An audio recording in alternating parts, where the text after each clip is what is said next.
Wala akong mamamatay mo. Yung alarm nito.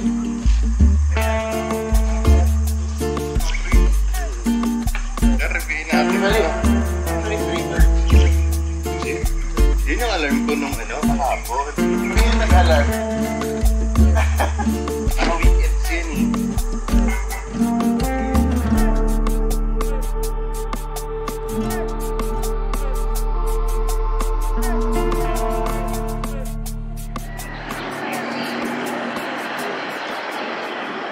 Hi Kapatex!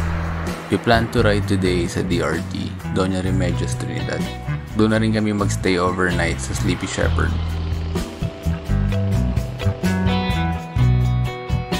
Apat lang kami today. Ako, Art, Carlo at Clyde. First time namin dito sa east side ng Bulacan.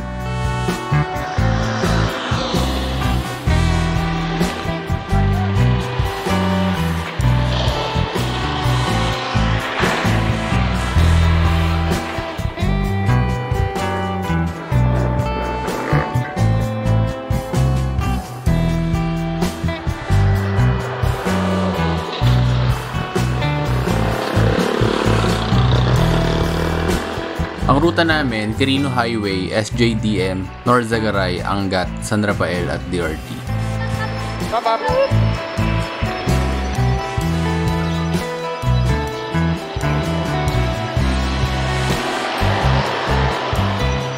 Actually, pinano na namin yung ruta sa Kumut.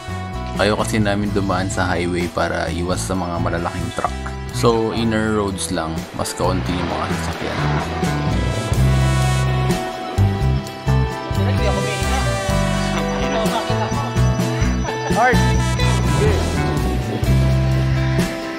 Hindi mawawala yung mga stopovers, lalo ngayon sobrang init. Buti na lang meron pang 7-Eleven along the road. At magagawa na rin ng life hack, libreng yelo. Yeah.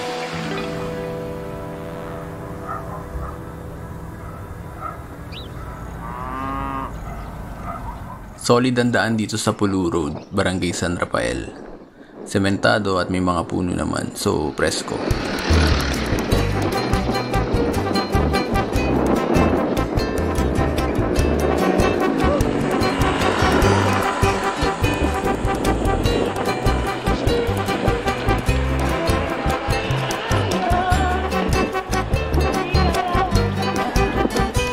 $11 AM na. 8 AM kasi kami nag-ride out sa Star Mall SJDM. Meet up talaga namin lahat sa SM Purview Jollibee. Dahil late si Clyde, nag-decide na lang na intayin siya sa Star Mall.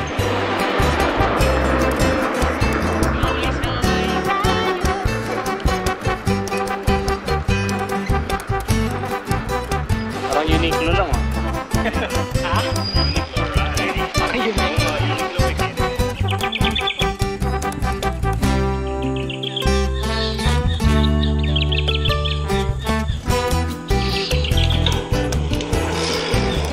Mainit pero mababawi naman sa view. Ang laki ng Bulacan, maraming chunks of land. Kaya pwede ka talaga mawala ng hindi nila malalaman.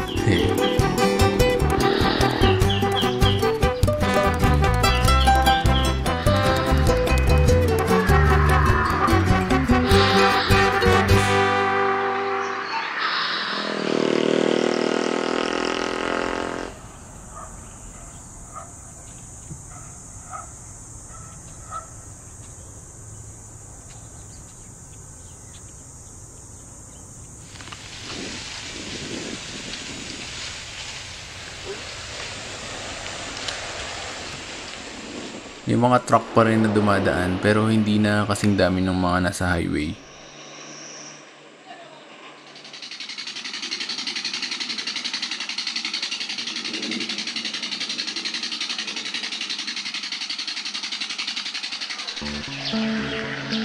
Dito na kami sa Sapang Pahalang Road, Barangay Tukod.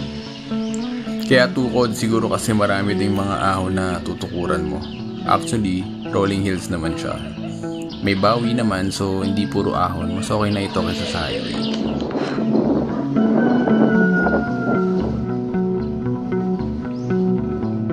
Remote area pa talaga, puro tanim lang makikita mo. Dito sa Tukod, mas maraming greens at iba't ibang klase ng ibon. Parang may nakita nga kaming eastern cattle egret eh. Marami rin baka at iba pa.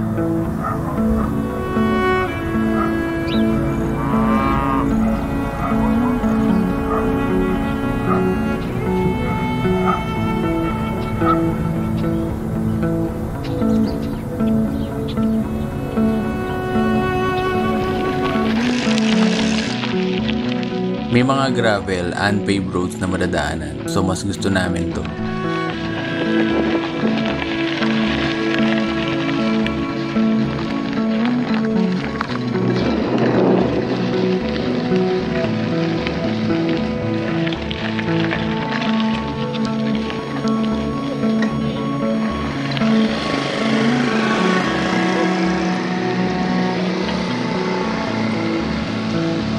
Grabe rin. GG, nasa kami GG.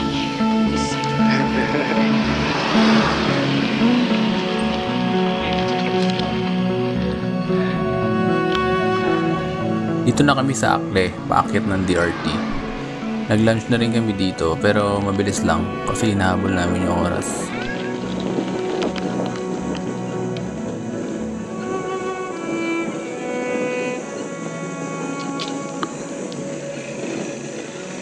Tilapia.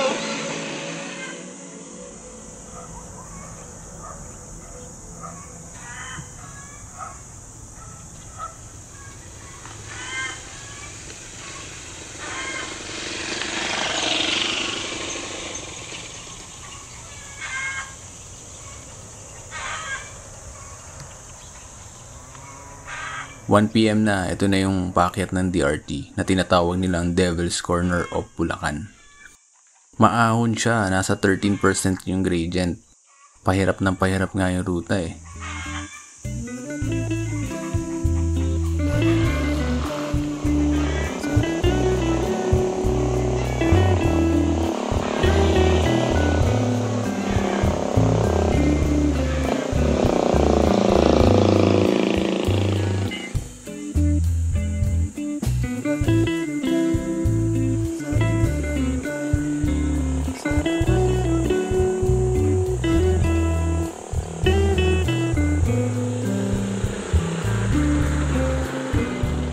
Itong ahon na to, tinatawag nilang Black Wall Bulacan. Mahaba siya na walang recovery. Kaya pinauna ko na lang sila.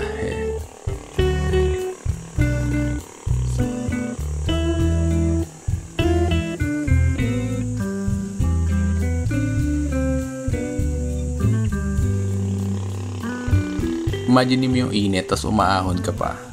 Sobrang budol.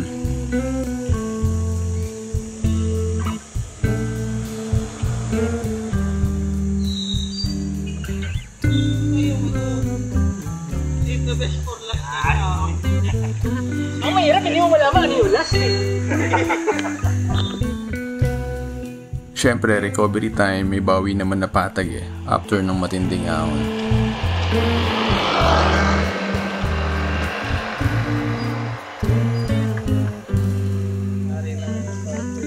Nandito na kami sa Kalawakan Road, corner Mount Lumot Trail. Sa DRT, maraming sites na pwedeng puntahan. Candle Monument, 13 Falls, Mohaco Hills, at iba pa. Pero kami, focus talaga kami makarating sa destination namin. Ano mo mabilis na bike? Is mo putok yung manok. Oo, lilipad sa hindi na ako tataranta.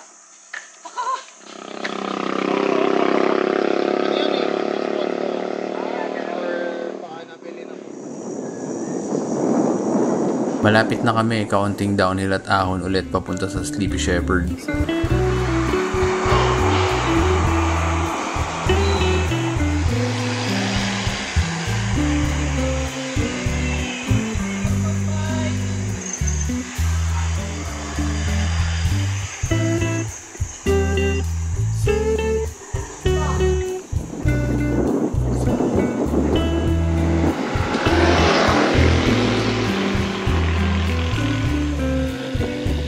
Mabuti nga medyo malamig na kasi medyo mataas na rin yung place at hindi natutok ng araw.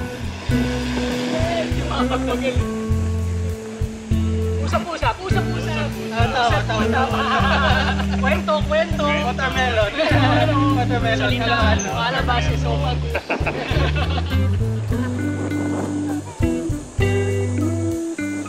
Boy, pangit.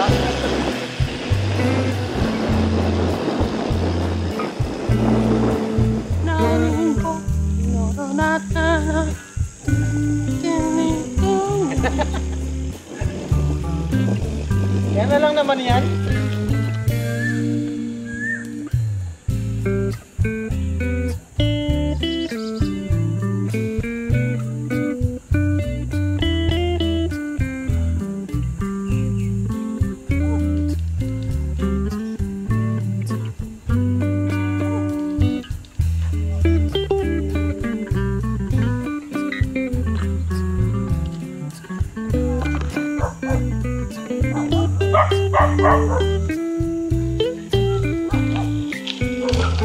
Kumanan kami sa paakyat na road papunta sa campsite namin. Maraming akso actually. Kalaban natin yan kapag umahon. Mapapabilis ka talaga.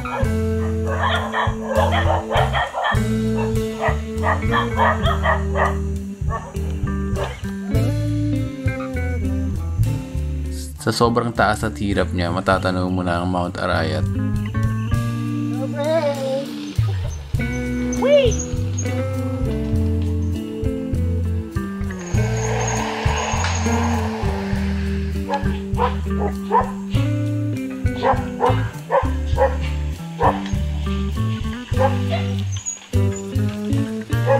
Hindi ko pa pala nakasunod dito. Hindi pala meron tayo. Dapat talaga hindi ako nag-fire up.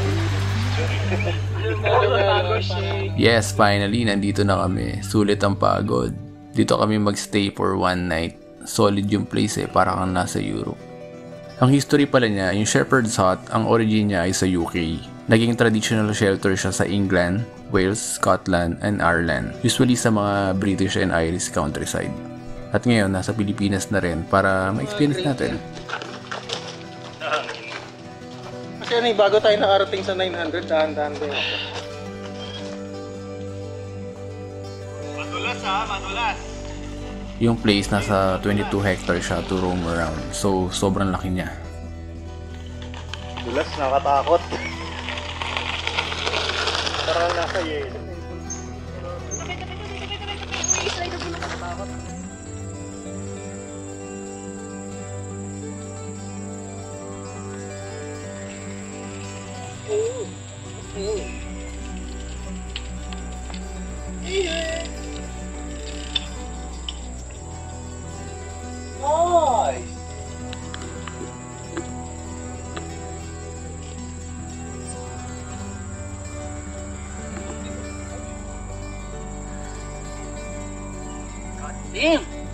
Ganda, para kaming nasa isang set ng pelikula. Yung ready na yung mga props. Instagrammable din talaga yung place. Perfect siya for a group of 4, pero if ever may sobra, pwede naman mag-ask na mag-pitch ng tent sa labas.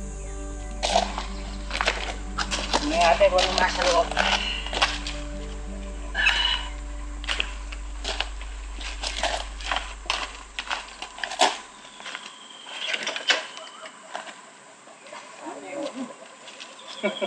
Wow! Sana yung Pusang stairs? ka yung aircon. Oh, nice.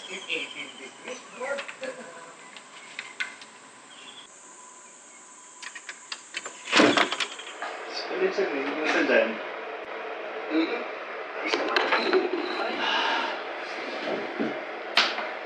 Nice. Listen, hindi sa dyan. Kasi aircon, hindi mo alam eh. Nakatuto kasi yung araw.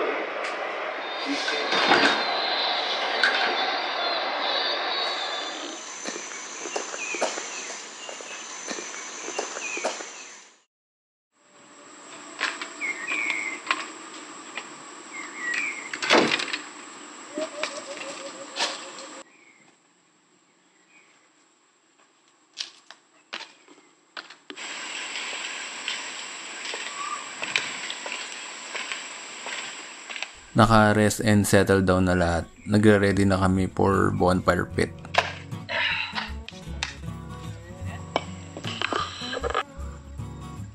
Di pala biro mag-chop ng woods, kailangan i-practice at doble ingat talaga. Si Arthur parang sanay na rin pero realistically medyo mahirap siya. Si Clyde medyo nahihirapan siya pero eventually nakukuha naman niya. Ganyan. Hindi, yung baba mo na, yan. Para may speed. Ching! Sabihin talaga. Banana cue stick. Ano? Unti, mamaya may banana cue stick na May tayo. toothpick na tayo. Mamaya, nasa na yung skewer? May patusok na tayo ng hotdog. Pag-isa lang. Natin.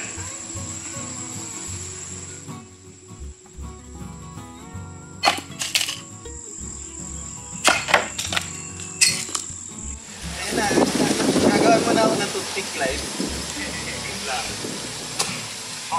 Toothpick dito may tour. Nice!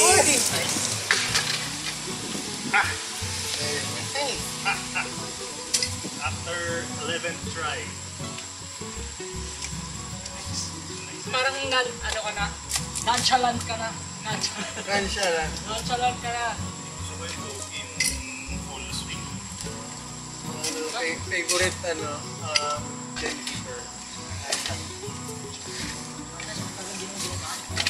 Nonchalant. Papakilos. Dito lang. Direct diba?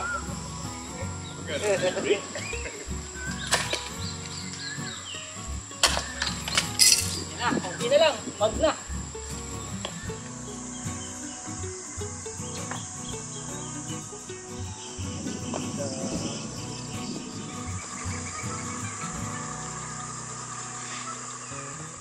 All set na for a campfire. Sakto to pag dilim.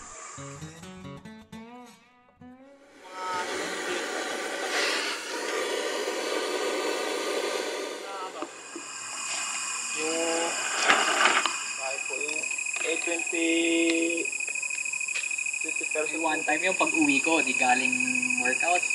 Pagbaba ko ng UP. May caretaker din pala sila sa campsite. Pangalan niya Justin. Kahit anong request nyo, delivery man or pabili, tutulungan niya kayo. Nagluto lang din ng ano. Opo, tapos nagpa-deliver lang din po sa may Pablos. Saktong kwentuhan lang about bike and biyahe experience. Ayan ko lang na-appreciate yung bonfire. Bakit? Pag nagaganito kami sa beach, ayoko Lakas kasi ang init. Kasi lakas. Oo, kasi ang hangin eh. Actually, kung may hindi Ano yung maganda, diba? control sa apoy? Oo nga. Ba't ka ba na late, Clyde? Bakit ka na puyat? Hindi ano po yan. Yun muna tayo. Doon Kasi, actually mahaba yung araw ko. Hindi naman ako puyat. Ang dami ko lang ginawa. Kasi office, tapos dumiretso akong church. Tapos after nun, saka ako nag-prepare nung gamit natin for today, gear ko for today.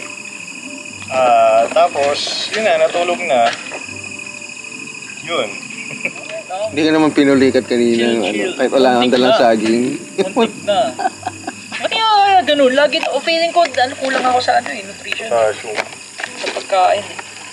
Maano kasi ako kumain madalang ako kumain. Nagpe-prep ka ba bro? Kunyari yung mga water therapy ka for, alam mo yung days before nung ride, mga ganun.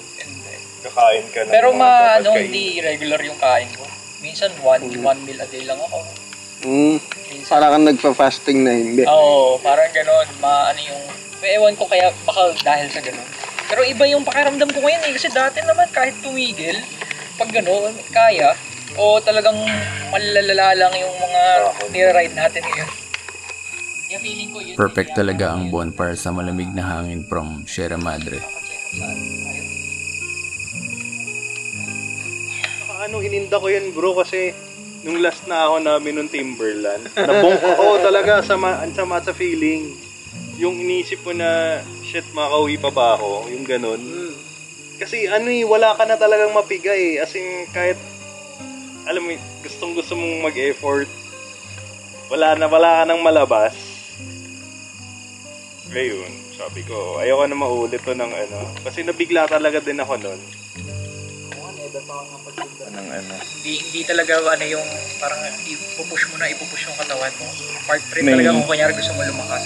Kailangan May Nakahanap ka process ng talaga recovery eh. para makaano yung muscle. Pero yung tigilid bukas may nakakadaan na yung bike. Pwede na dumaan. Yung ano dito, yung isang ano pa, yung parang may harang. Pero matarik yung gano'n. Ang dilim lang yun.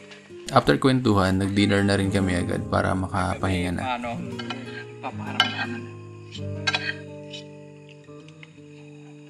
Sa road racing highlights lang. Pag binuro. Si Van Earth, yung semplang niya nung nakaraan, ano eh. Doon yung mga, yung karambola talaga yun, no?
Naunang nagising sila Carlo at Clyde dahil inaabangan nila yung sunrise. Nagtimpla na rin ng kape para panimula sa umaga.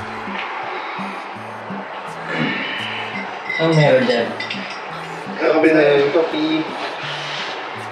Sakta na. Ano yung coffee mo? Iced coffee.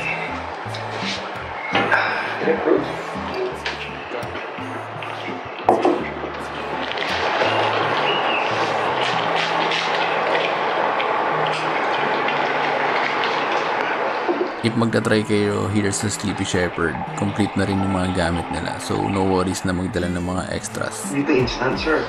Meron palang... Tsaka? Ano ba ito?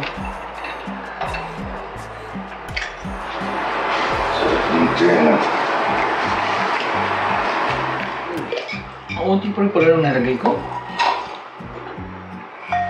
Isang cup.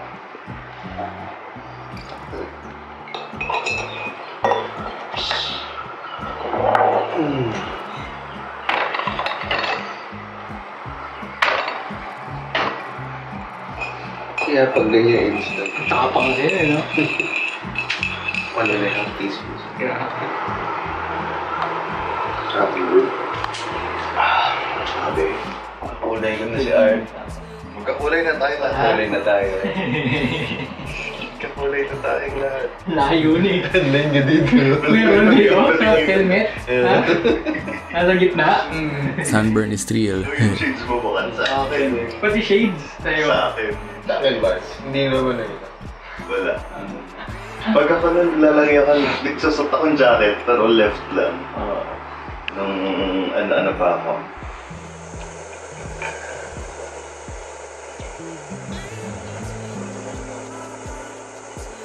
After mag-coffee, nag-almusal na rin kami.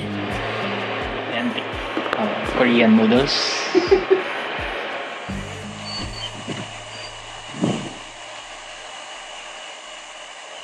At meron pala silang pool, so naligo na rin kami.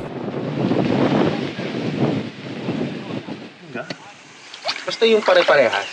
Kasi nakawala nga yung diversity.